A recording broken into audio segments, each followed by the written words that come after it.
Meus irmãos, nós estamos na nossa aula de número 13 já. São 13 aulas desde que iniciamos. Hoje nós vamos estar falando sobre o tema a fé e a segurança divina. Fé e segurança divina. E esse tema ele está baseado em dois artigos da Confissão de Fé Batista de 1644. O artigo 23 e o artigo 24. Antes de prosseguir, vocês devem estar sentindo falta de alguma coisa, né? O material do estudo. Então, a nossa irmã Silvana, quem faz essa parte da logística, de imprimir e trazer o material, hoje ela está viajando, ela está cuidando da saúde dela, ela está para Fortaleza e vai passar provavelmente essa semana por lá. Ela nos dará notícias amanhã, chegou já em Fortaleza, mas vai dar notícia dos procedimentos médicos a partir de amanhã. Orem por ela também quanto a isso. Então, por causa disso, nós enviamos o estudo para o grupo da igreja. Eu não sei se vocês abriram aí, viram, mas esse mesmo estudo que eu vou fazer aqui com vocês, ele está disponível lá no WhatsApp da nossa igreja. Então, vocês podem abrir o WhatsApp e acompanhar, se preferirem assim também. Então, como eu vinha dizendo, o estudo ele está baseado no artigo 23 e artigo 24 da Confissão de Fé Batista de 1644. Não preciso dizer a vocês, lembrá-los que essa é a primeira confissão de fé que os nossos pais batistas escreveram. Não há nenhuma antes dela. Essa é a primeira confissão que não apenas uma igreja, mas um conjunto de 7 igrejas a subscreveram. E as doutrinas que nós estamos estudando aqui são as doutrinas que os nossos pais batistas também ensinaram nas suas igrejas e cujos nossos irmãos foram treinados e fortalecidos no Senhor. Então, estudos como esse que nós estamos fazendo aqui, nada mais são do que aquilo que os nossos irmãos do passado também faziam, estudavam e conheciam. Peço aos irmãos que a cada estudo que nós fazemos aqui, mantenham, irmãos, muita atenção para vocês apreenderem a doutrina. Talvez, quando você começa a fazer um estudo como esse, as primeiras doutrinas são até mais difíceis, a linguagem, mas você vai assimilando algumas coisas. E com o passar do tempo, essa linguagem que antes você tinha mais dificuldade, a linguagem confessional, porque é uma linguagem mais teológica, porque é uma linguagem do século XVII também. Mas quando você começa a entender essa linguagem, você começa a crescer na fé. Os próximos estudos serão mais fáceis. Você vai passando por termos teológicos que você não conhecia, mas lá no primeiro estudo você viu esse termo, no segundo estudo você passou por ele. Então você vai assimilando essas coisas. No final dos estudos da nossa confissão de fé, com certeza vocês já vão ter assimilado muita coisa da nossa doutrina primordial, a doutrina que os nossos pais ensinaram. Então, vocês não estão aqui para assistir um estudo, vocês estão aqui para estudar, literalmente, para aprender, para perguntar, para tirar as dúvidas. Se tiver dúvidas, levanta a mão, faz a pergunta, mas é importante que vocês sempre venham com esse espírito de querer aprender as doutrinas que nós estamos ensinando para vocês. E por último, muitas coisas que eu vou falar aqui e que eu venho falando já desde os primeiros estudos, vocês já sabem.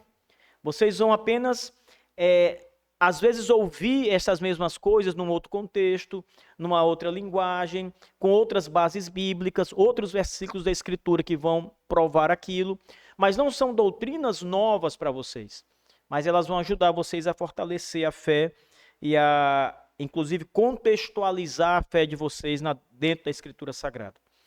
Então vamos para o nosso estudo, eu vou ler o artigo 23 e 24, são curtos, vocês ouçam com atenção ou acompanhem aí no WhatsApp. Artigo 23 diz assim, só antes de fazer a leitura, o título da aula, a fé e a segurança divina, a fé e sua segurança divina. Diz assim o artigo 23. Aqueles que têm esta fé preciosa, operada neles pelo Espírito, nunca podem finalmente nem totalmente cair. E apesar de muitas tempestades e inundações surgirem e combaterem contra eles, contudo estas nunca poderão tirá-los dessa fundação e rocha em que pela fé eles estão firmados. Entretanto, eles terão a certeza de estarem guardados pelo poder de Deus para a salvação, onde gozam de sua herança adquirida, havendo eles sido anteriormente gravados na palma das mãos de Deus. Artigo 24. Esta fé é ordinariamente gerada pela pregação do Evangelho ou a palavra de Cristo, sem relação a qualquer poder ou capacidade na criatura. Antes se mantém totalmente passiva. Estando morta em delitos e pecados, crê e é convertida, não por qualquer poder, então, que seja menor do que aquele que ressuscitou a Cristo dentre os mortos. Amém.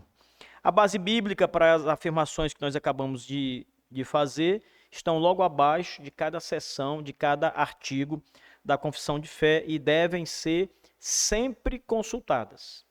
Então não vão simplesmente tomar o texto da confissão de fé e achar que está muito bom e vou ficar com ele e não vou olhar nas escrituras. A escritura é a base. Então nós temos que confirmar estas palavras sempre voltando à sagrada palavra de Deus. Eu separei hoje alguns pontos para nós discutirmos, irmãos, disso que nós acabamos de ler. O primeiro ponto é sobre a fé como uma obra do Espírito Santo e a sua permanência inabalável em nós. Isso é tão bom, irmãos.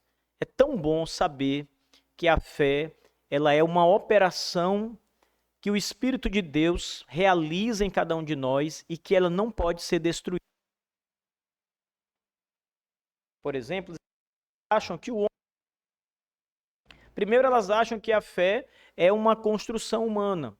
A fé é algo humano que é operado pelo homem, trabalhado, é como uma planta que você vai regando e ela vai se desenvolvendo, crescendo.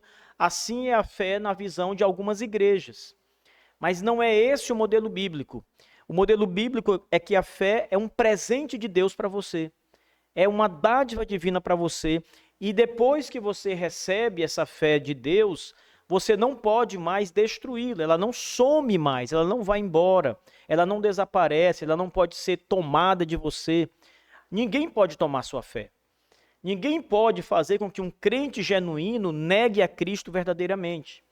Outro dia eu falei para vocês aqui que um crente, ele pode até com os seus lábios dizer algo contra o evangelho, por exemplo. O que não significa dizer que essas palavras que ele disse sejam verdadeiras em seu coração. Ele disse para agradar alguém, ele disse por temor, por alguma outra coisa, mas aquilo que é verdade no coração dele não pode ser mudado por nada, nem por ele mesmo. Nem que você olha, por exemplo, para uma parede como essa, que cor é essa parede aqui? Amarela, não é? É um begezinho, um amarelinho. Será que alguém pode olhar e dizer, a partir de hoje eu vou querer que essa parede seja azul? E alguém vai perguntar, que cor é essa parede? E você vai dizer, é azul. Você sabe que não é azul. Você pode querer que seja azul, desejar que seja azul, mas você sabe que ela não é azul. A fé indestrutível no nosso coração é maior do que essa certeza. Se você não pode mudar coisas simples que vem de você, que dirá a fé que vem de Deus, que é um dom de Deus. Então, a fé é uma obra do Espírito de Deus em nós e ela tem uma permanência inabalável em nós. A fé ela é frequentemente descrita como um dom de Deus, algo que não é alcançado através do esforço humano, mas é dado pelo Espírito Santo. No contexto cristão, teológico cristão, especialmente nas tradições reformadas, e aqui vale abrir um parêntese para dizer a vocês que essa doutrina da fé, como nós estamos estudando aqui, não é uma doutrina exclusiva das igrejas batistas reformadas. É uma doutrina da fé reformada. Então, se você conversar com um dos nossos irmãos presbiterianos ou congregacionais que são reformados, eles vão crer nessa mesma coisa. Eles creem exatamente sem tirar e sem botar aquilo que nós estamos falando aqui na confissão de fé, que nós estamos lendo. Porque é aquilo que a Escritura afirma. Então, essa doutrina, ela é uma doutrina da tradição reformada. A fé é vista como uma ação soberana de Deus no coração do crente. A doutrina da eleição, que nós sempre falamos aqui, costumamos tratar sobre ela, por exemplo, ela sustenta que Deus escolhe os seus desde a fundação do mundo e que essa escolha é realizada através da ação do Espírito Santo, que regenera e dá fé aos seus eleitos. Então, essa fé que você recebe, o motivo de você tê-la é porque você é um dos eleitos de Deus. E a todos os eleitos, o Senhor Deus concede esse dom maravilhoso da fé. Uma fé que não pode ser quebrada. A ideia de que essa fé não pode ser destruída totalmente e nem permanentemente também é central para a tradição reformada e é central para a nossa própria segurança como crentes. É como eu disse agora há pouco. Imagine você se a sua fé não fosse um porto seguro, se a sua fé fosse instável, se você pudesse perder a fé para sempre, você não estaria seguro nunca nessa vida. Você nunca teria descanso na alma, porque você sabe que amanhã você podia estar sem fé. Você tem fé agora, mas será que você terá fé amanhã? Será que acontecerão coisas na sua vida que levarão você a deixar de ter fé em Deus? Como nós cremos que a fé é um dom inquebrável de Deus, nós não temos esse temor. Nós sabemos que mesmo que venham coisas sobre nós, coisas difíceis, perigos, morte, qualquer coisa, ainda assim essa fé estará em nosso coração. Essas coisas que vêm sobre nós não quebram a fé, elas não conseguem anular a fé, um dom de Deus que está em nós. Nada pode anular. Então isso nos traz o quê? Segurança, irmãos. Descanso no Salvador. Mesmo que os crentes possam enfrentar dúvidas, dificuldades, a verdadeira fé que é operada pelo Espírito não pode ser extinta nunca. Esse conceito, ele também é importante para a doutrina da perseverança dos santos. Porque nós aprendemos na Escritura que nós vamos seguir a Cristo, até o último dia da nossa vida, aqui na terra. Ou seja, nós vamos perseverar em Cristo. Mas se a nossa fé não fosse um porto seguro, se a nossa fé não fosse indestrutível, como essa doutrina da perseverança dos santos poderia ser afirmada? Ela só pode ser afirmada porque a fé é inquebrável. Porque a fé é um dom de Deus para nós. Então nós continuaremos crendo em Cristo até o fim. E aprofundando mais, irmãos, nós podemos considerar a perspectiva de algumas figuras importantes na história da igreja. Eu vou citar aqui duas pessoas. Uma vocês já ouviram mais, outra vocês ouviram menos, mas as duas são teólogos e são muito importantes na história da igreja. A primeira é Agostinho, que foi um teólogo entre o século IV e o século V da história da igreja. Inclusive, toda essa doutrina que nós chamamos de calvinismo, ela era chamada antes de agostinianismo. Então, quem pensa que foi Calvino que criou essas doutrinas, as doutrinas receberam o nome de Calvino como uma homenagem, como eu já disse para vocês. Mas Agostinho ensinava essas mesmas doutrinas.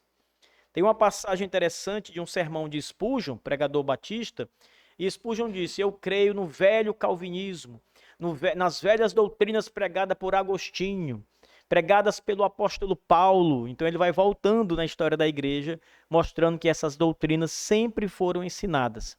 Então, Agostinho e Calvino são figuras importantes. Agostinho, no seu livro Confissões, ele fala da graça irresistível de Deus que transforma o coração humano. Essa graça irresistível de Deus, esse poder de Deus em operar no coração do homem é transformador. E ele é transformador porque ele vem acompanhado, esse poder de Deus vem acompanhado da fé para crer, a fé inquebrável. Calvino, ele desenvolve a doutrina da predestinação e a doutrina da perseverança dos santos no seu livro Institutas da Religião Cristã. É o maior livro de Calvino, são 4 volumes hoje, ou 2 volumes, dependendo da editora. E aqui está toda a teologia de Calvino, e ele trata dessas doutrinas lá. Calvino escreve esse livro no século XVI, o século da Reforma. Ele já escreve sobre isso. E ambos argumentam que a fé verdadeira é uma obra do Espírito Santo de Deus e ela é inquebrável. Ninguém pode extinguir a fé que nos foi dada pelo Espírito Santo. É dom de Deus. Não é obra humana. Não somos nós que fazemos a nossa fé. Nós não cremos por esforço. Você já tentou se esforçar para crer? Eu vou me esforçar para crer. Não, fé não é esforço. Fé não é esforço. Esforço é você levantar uma cadeira dessa, mudar de lugar, um púlpito desse. Esforço é você caminhar. Esforço é você costurar. Aí é esforço. Você tem que estar ali, costurando com a agulha, o pezinho lá na máquina, qualquer coisa. Aí você faz algum esforço. Mas para crer, crer não é obra. Quando você crê em Deus, você exercita aquele dom de Deus, o dom, a dádiva genuína de Deus, gratuita de Deus. Em segundo lugar, a firmeza da fé em meio às tempestades e inundações. Se você reparou bem, a nossa confissão de fé, ela usa uma expressão muito interessante. Eu gosto muito dessa parte da confissão, bem no começo do artigo 23, onde nos é dito que essa fé é operada em nós pelo Espírito Santo. E aí então o texto diz o seguinte: aqueles que recebem essa fé nunca podem finalmente e nem totalmente cair.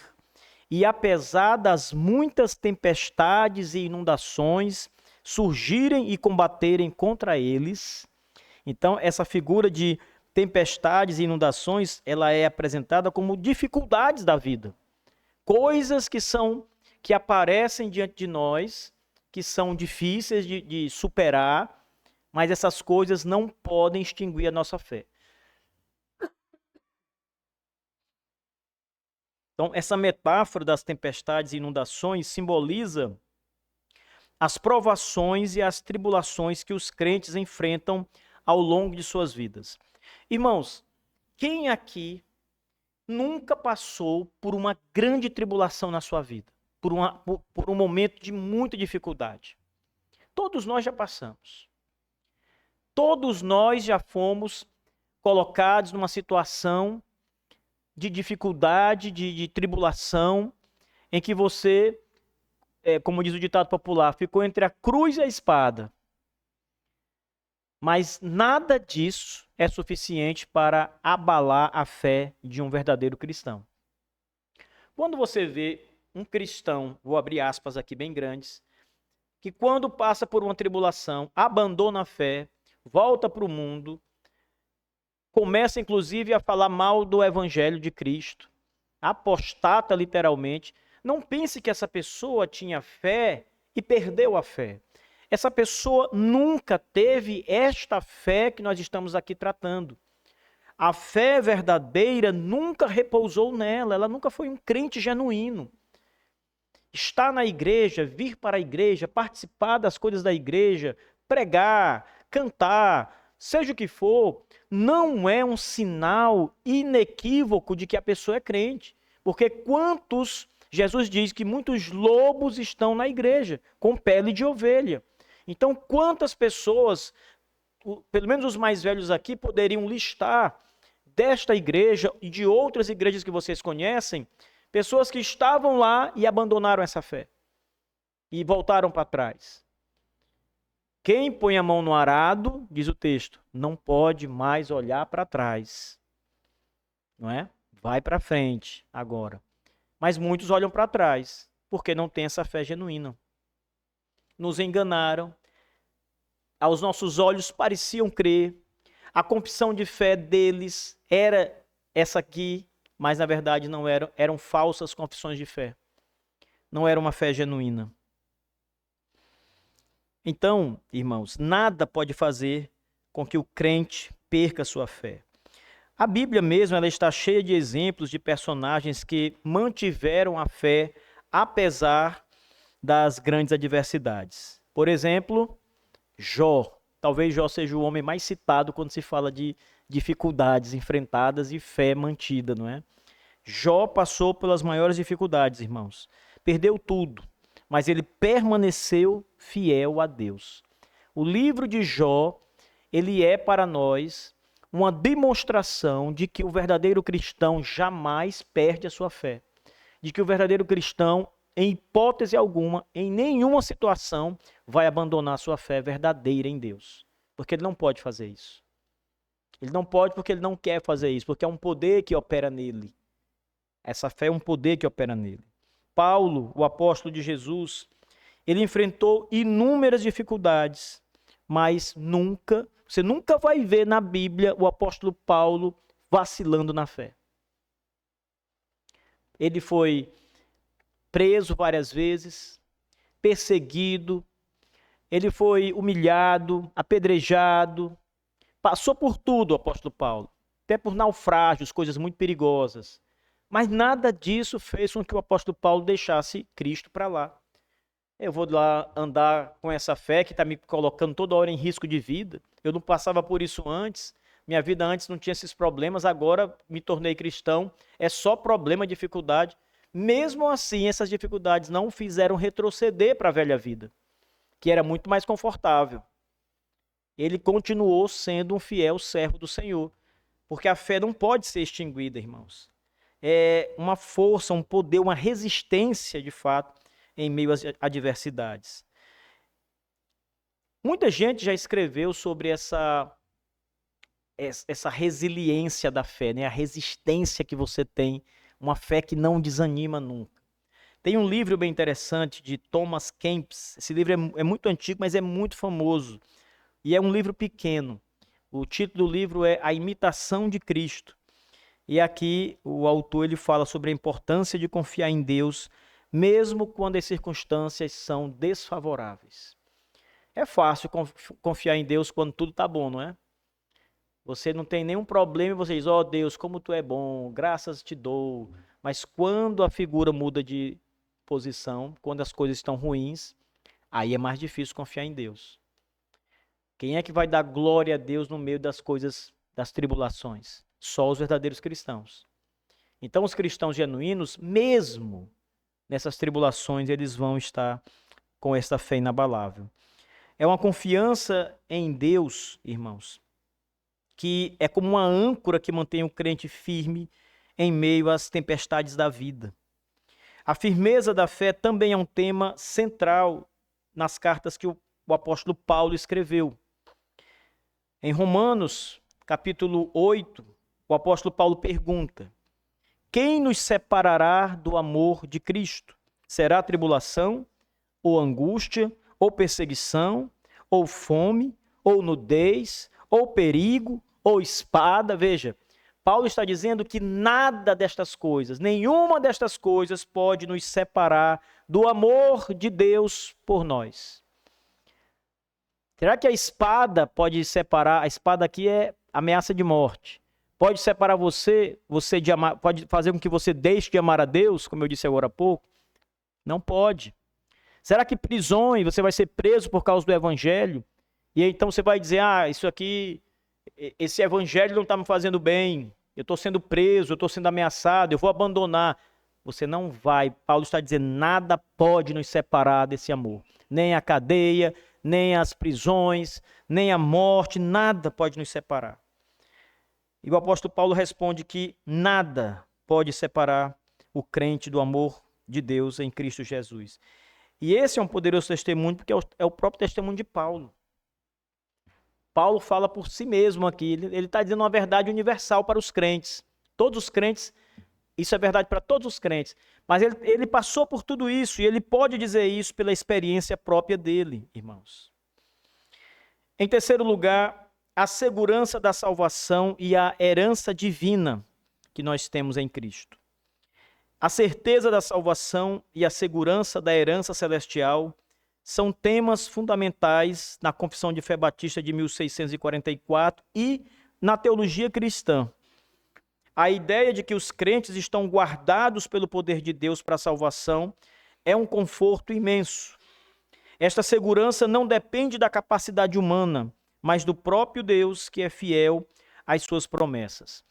Veja, se Deus prometeu guardar você até o fim, agraciar você com a salvação até o fim, e Ele precisa cumprir sua palavra, Ele precisa fazer com que você se mantenha fiel até o fim, não é? Vou dar um exemplo para vocês aqui diferente. Se Deus diz assim, você não vai adoecer esse ano, você vai passar 10 anos sem ter uma doença. Deus agora tem que fazer com que você passe 10 anos sem ter uma doença. Não é isso? Porque ele está dizendo, ele está afirmando que você não vai ter doenças durante 10 anos. Então ele tem que dar os meios, fortalecer seu sistema imunológico, trazer livramento sobre você, para que você não adoeça nos 10 anos que ele está dizendo que você não vai adoecer. Da mesma forma, meus irmãos, se Deus garante que nós teremos a salvação, herdaremos a salvação, ele precisa fazer com que isso aconteça. E qual é o meio que Deus usa? A fé que ele nos dá.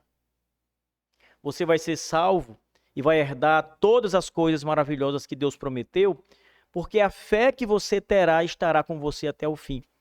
Se você um dia, não sendo um cristão, estando na igreja, mas não sendo um cristão, apostatasse da fé, Deus daria salvação para você mesmo assim? Deus salvaria um descrente? Não. Mas os crentes ele vai salvar e ele garante os meios de mantê-los firmes até o fim. E esse meio é a fé poderosa, fé nas suas promessas.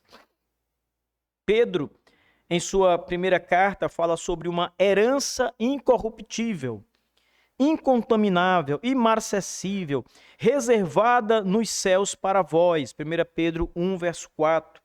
Essa herança é garantida pelo poder de Deus. E os crentes são guardados através da fé para alcançar essa herança. Ora, se Deus disse que o céu é para aqueles que foram remidos pelo sangue de Cristo, significa que todos que foram remidos pelo sangue de Cristo receberão poder para herdar o céu, para chegar até o fim da sua jornada, firmes no Senhor e herdar as promessas do Senhor. Então, é preciso que Deus opere em nós, irmãos, para que a própria palavra de Deus seja cumprida. Se ele fez promessas maravilhosas, ele dará os meios para que essas promessas maravilhosas de fato sejam alcançadas por nós. A segurança da salvação, ela é dupla. Ela é garantida tanto pela promessa de Deus, ele faz uma promessa, quanto pela fé que ele mesmo opera nos crentes. Então há muita segurança. Se Deus diz assim, Leandro, você terá o céu como herança. Você já sabe que vai para o céu. Por quê?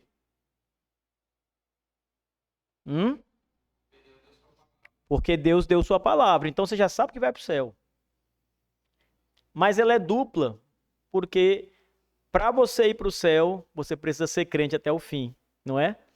Isso quer dizer que ele vai fazer, pela fé que ele te deu, com que você vá até o fim de sua vida crendo nele. Até o fim. Quando você oscila na fé, assim, tem momentos que você está bem forte, outros que você está ali mais relaxado, digamos assim. Isso não quer dizer que você perdeu a fé, irmãos.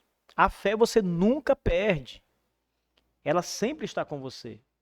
Você nunca vai apostatar.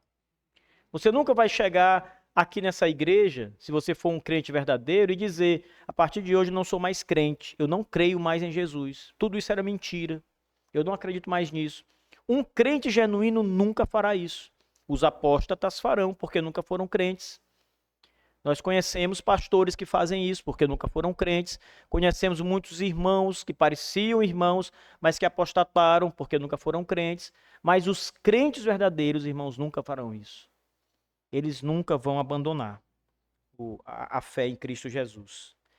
A herança divina é um conceito muito rico e que inclui não apenas a salvação eterna, mas também a participação no reino de Deus.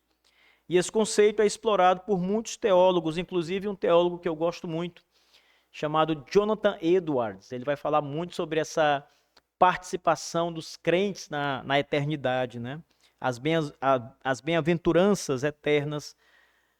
Há um sermão dele chamado Céu, um Mundo de Amor, em que ele vai tratar sobre essas coisas maravilhosas, prometidas e que serão gozadas pelo povo de Deus na eternidade. E ele argumenta que a herança dos crentes é viver na presença de Deus, gozando de sua perfeição e do seu amor eternamente. O Jonathan Edwards, ele era o que nós chamamos hoje de congregacional. Então eles eram bem parecidos, ele era bem parecido conosco, os batistas.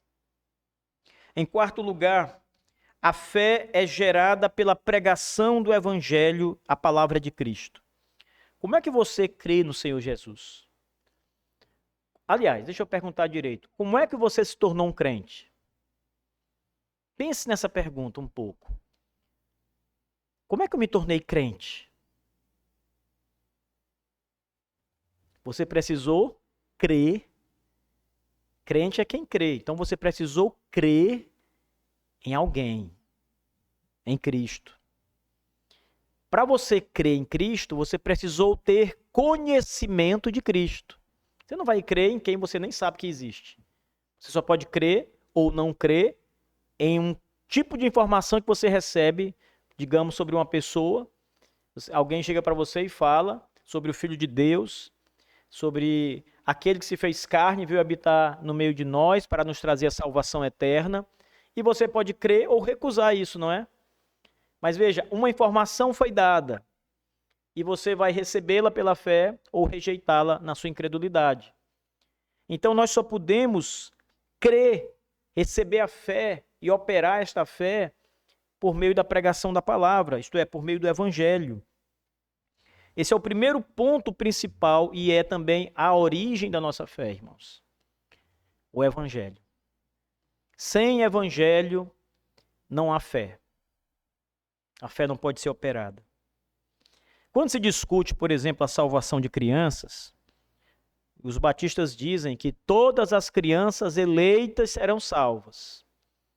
Nós não vamos aqui entrar no mérito da questão e se todas as crianças são eleitas ou apenas algumas crianças são eleitas. Isso não importa nesse estudo agora.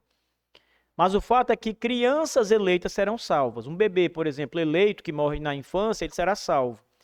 Mas veja, ele será salvo de maneira extraordinária. Não como nós, que precisamos ouvir sobre Cristo, entender aquilo, aquela mensagem, e responder aquela mensagem crendo ou não crendo. Se nós crermos, recebemos a fé para crer, somos salvos. Se recusamos a mensagem, entendemos e recusamos, somos condenados. Mas um bebê não pode fazer essas coisas. Então ele é salvo de maneira extraordinária. Deus, o Espírito Santo, infunde no coração daquela criatura a fé necessária, a operação necessária para que ele seja salvo, que é diferente da gente. Mas de maneira ordinária, a fé é originada pelo Evangelho. É pela pregação da palavra que os homens vão crer. É por isso, meus irmãos, que é tão importante nós pregarmos o Evangelho. É tão importante que você pregue o Evangelho, que você fale do Evangelho para os seus amigos, para os seus vizinhos, colegas de trabalho, pessoas que você tem contato, que você se relaciona, parentes seus, porque a fé só pode ser gerada pela palavra. Pode ser que você fale para alguém e a pessoa não creia, ok, isso faz parte também. Mas a pessoa que vai crer só poderá crer se você pregar o Evangelho. Ela não pode crer em Cristo se você levar uma outra notícia. Você pode dar uma boa notícia para ela. Olha, as coisas vão melhorar muito no ano que vem. Todo mundo vai ganhar bem melhor. O ano que vem estão inventando aí um produto que ninguém vai mais adoecer. São todas notícias boas, mas ninguém pode ser salvo por essas notícias. Essas notícias não trazem a fé autêntica. Essa fé só pode vir acompanhada com a pregação do Evangelho, que é a pregação de Cristo Jesus. Não há fé sem a pregação. O texto afirma, da nossa confissão afirma, esta fé é ordinariamente gerada pela pregação do Evangelho ou palavra de Cristo. Veja, ela é ordinariamente, é a maneira comum de Deus gerar fé no coração dos homens. É pela pregação do Evangelho. Romanos 10, 17, 1 Coríntios 1, verso 21. Todas essas passagens vão tratar sobre esse tema. Por exemplo, está escrito, Romanos 10, 17.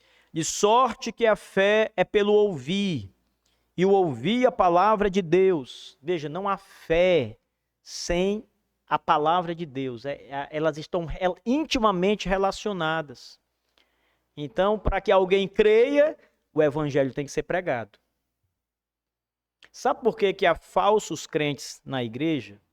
Porque essas pessoas, não é que elas não tenham ouvido o evangelho, mas essas pessoas não foram tocadas pelo poder de Deus. Ou elas vieram para a igreja através de uma outra coisa. Eventos, a igreja faz eventos, a igreja faz acampamento. São coisas boas em si. Não há nenhum pecado nessas coisas. Mas tem gente que fica crente nessas coisas. Aquela igreja é boa, ó, eu vou começar a ir para aquela igreja. Por que você quer ir para aquela igreja? Ah, os jovens lá são muito animados. Olha as coisas. A igreja é muito ativa, faz evento, né? Todo sábado tem uma coisa para fazer, tem passeio, vão para o litoral, vão não sei aonde, visitam não sei mais quem. Então veja, é por essas coisas que as pessoas às vezes vão para a igreja. Esses não são crentes genuínos. O crente genuíno vem pela palavra. A fé é gerada pela palavra de Deus. Essa passagem de Romanos, irmãos, ela destaca que a fé surge do ato de ouvir a mensagem do Evangelho. A pregação do Evangelho é o meio pelo qual Deus comunica a fé às pessoas. Essa perspectiva é fundamental na nossa teologia. Coloca a palavra de Deus no centro do processo da conversão e do crescimento espiritual. Como é que você amadurece como um crente? Você crê em Deus pela palavra. E como é que você amadurece como um cristão? Pela palavra também. Porque a palavra é o alimento da sua alma, que vai te fortalecer. Então, tudo vem pela palavra de Deus. A eficácia da pregação não depende do pregador. Depende da mensagem que é proclamada. A mensagem de Deus que é viva e poderosa. Hebreus 4:12. Paulo, em 1 Coríntios 1:21, ele complementa essa ideia quando ele diz, abre aspas, aprove a Deus salvar os crentes pela loucura da pregação. Então veja que salvação está relacionada à fé. Ninguém é salvo sem crer. Então quando Deus salva os que creem. E os que creem, creram por causa da loucura da pregação. E aqui o termo loucura está relacionado à maneira como os gregos viam a mensagem do Evangelho. E o homem, em geral, vê a mensagem do Evangelho. Parece uma loucura, a coisa dos crentes, né? Mas essa loucura, crer nessa loucura que é a mensagem do Evangelho, é o ponto que leva o homem a Cristo. Quinto lugar, irmãos, a fé não depende de qualquer poder ou capacidade da criatura. O homem, na verdade, ele é totalmente passivo nisso. Às vezes a gente até pensa que o homem coopera com Deus. Não vou dizer conquista a salvação, mas que ele trabalha um pouquinho junto com Deus para ser salvo, para receber essa fé. Esse é um ponto muito central. A natureza passiva do homem em relação à fé. Porque se fosse ativa, ele cooperaria, ele participaria do processo ativamente, né, fazendo alguma coisa. Mas não, o homem é passivo. A confissão diz o seguinte: não tem relação a qualquer poder ou capacidade da criatura.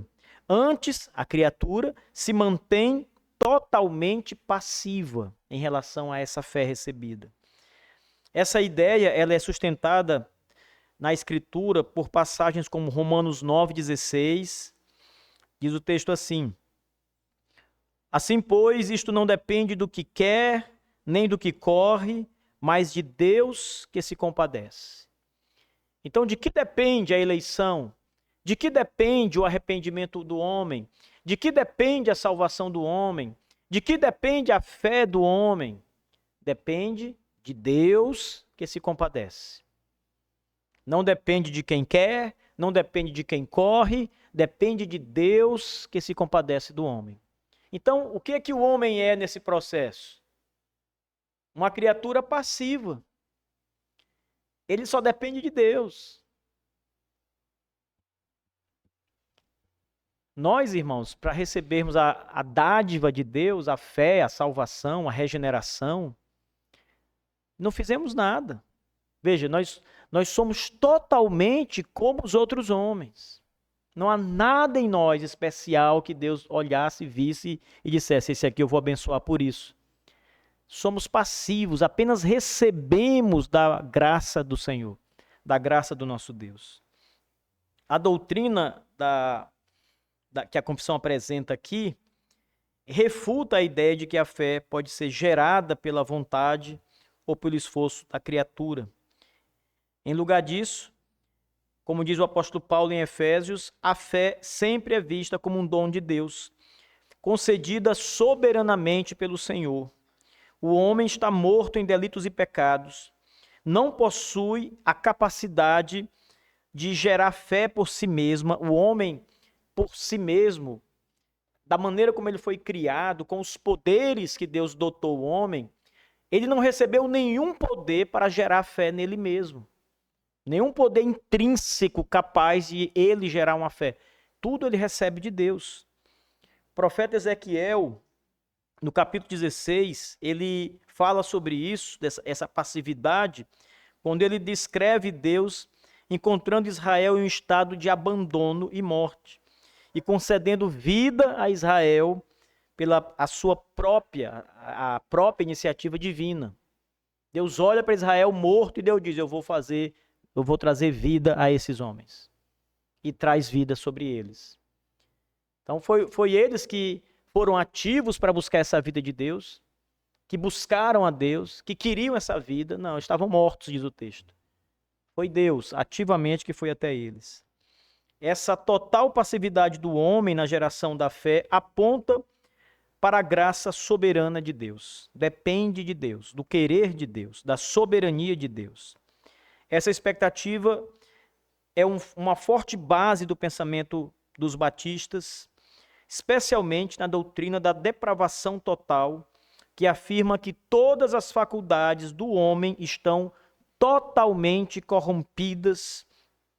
Afirma que o homem está corrompido pelo pecado e incapaz de buscar a Deus por si mesmo.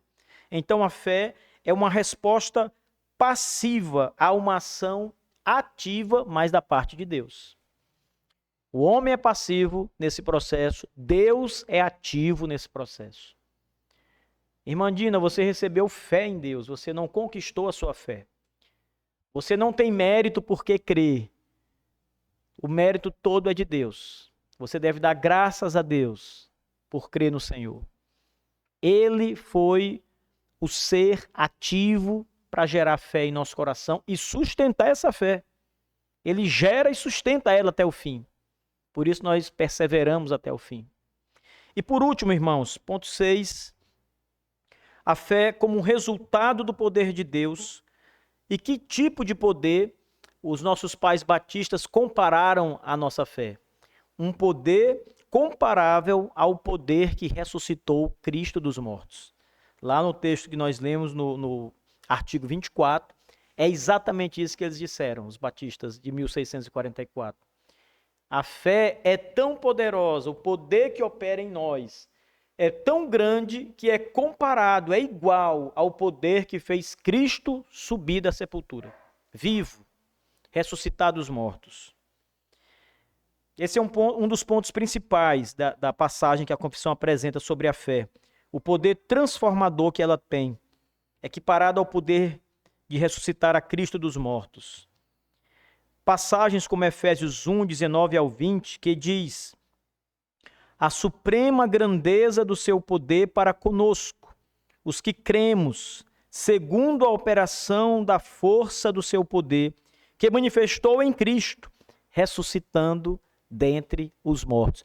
Irmãos, essa passagem de Efésios, ela é primorosa, porque é aqui que ela mostra quão grande é o poder que opera em nós pela fé. Veja que Paulo está dizendo literalmente aqui que é o mesmo poder que ressuscitou Cristo dos mortos. Não é coisa menor, não é coisa pequena. É um poder grandioso que opera nos crentes. E esse texto ele aponta que a fé é um resultado da ação divina sobre cada crente. A ressurreição de Cristo é o evento principal que nós temos na fé cristã. Porque se Cristo tivesse morrido e não tivesse ressuscitado, não haveria esperança sobre a morte. Mas ele morreu e ressuscitou dos mortos.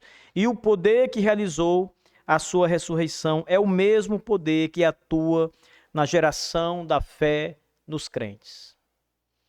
Então você, irmãos, como crente, você já provou desse poder grandioso de Deus que ressuscitou o Cristo dos mortos. Porque essa fé que você tem, que foi gerada no seu coração, a Bíblia diz que ela é tão poderosa quanto a operação realizada sobre Cristo na sepultura. Paulo escreve em Colossenses 2, verso 12: sepultados com ele no batismo, nele também ressuscitados pela fé no poder de Deus, que o ressuscitou dos mortos. Isso significa que a fé cristã não é um mero assentimento intelectual. Não é porque você concorda. Assentir é concordar, né? Você é isso mesmo, não. Ela é um poder genuíno. Ela é uma operação de Deus que acontece. É uma transformação radical no homem. É um poder gerado e operado pelo Espírito Santo, que infunde uma vida real sobre cada crente. A relação entre fé e poder de Deus, ela é enfatizada em Romanos 1, verso 16. Veja o que Paulo diz aqui, meus irmãos. Ele diz: o evangelho é o poder de Deus para a salvação de todo aquele que crê. Então, poder e crença. O evangelho é o poder de Deus para todo aquele que crê. A salvação, então, é uma obra divina do começo ao fim. A fé é tanto um dom quanto uma evidência do poder de Deus regenerador na vida de todos os cristãos. Então, nós somos os instrumentos vivos de Deus, que constatamos esse poder de Deus e que devemos glorificar a Deus por esse poder operar em nós. Sabemos pelas Escrituras quão grande é esse poder, como o poder de ressuscitar Cristo dos mortos. Então, irmãos, a fé é maravilhosa. A nossa concepção de fé, como a dos nossos pais, é exatamente essa, é um poder gratuito, um dom gratuito de Deus, poderoso, que nos torna crentes e nos sustenta até o fim. Não pode ser extinguida, não pode ser destruída, não pode ser quebrada. Ela dura para sempre, até o final. Bem, temos perguntas, irmãos? Alguém quer fazer alguma pergunta sobre o que passamos aqui?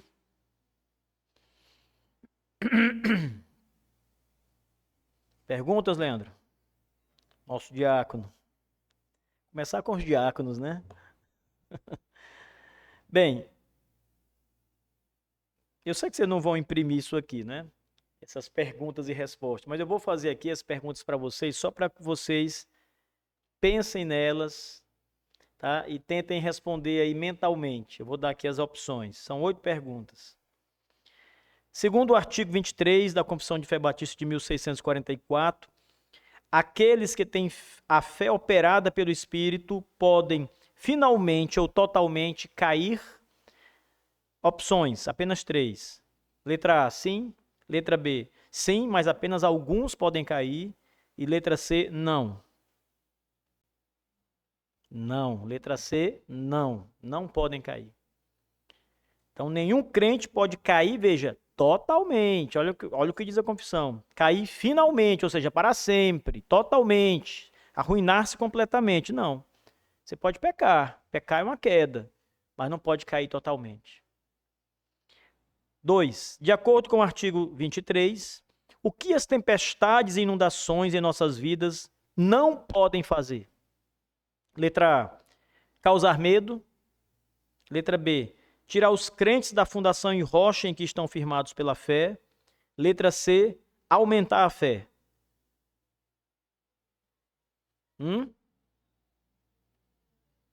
Letra B. Veja, todas as tribulações que nós passarmos na vida não podem nos tirar de Cristo, da fundação e rocha em que nós estamos firmados, e essa rocha é Cristo. 3. Qual é a certeza que os crentes têm, segundo o artigo 23? Eu não vou ler mais o artigo, porque eu já li, mas eu vou aqui dar as opções. Letra A, de vivermos sem problemas na nossa vida. Letra B, de estarmos guardados pelo poder de Deus para a salvação. Letra C, de sermos ricos. Essa estava fácil demais, né? Se fosse perguntar isso aqui para o pessoal da Universal, já sabe, né? Com certeza era a letra C. Ai, meu Deus, misericórdia, viu? Porque são cegos. 4.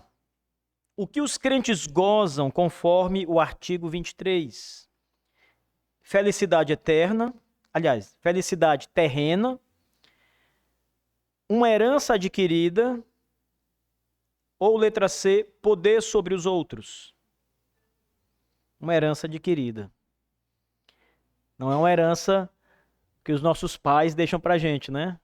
É uma herança do nosso Pai Celeste em Cristo. 5. De acordo com o artigo 23, onde os crentes estão gravados? Na Bíblia.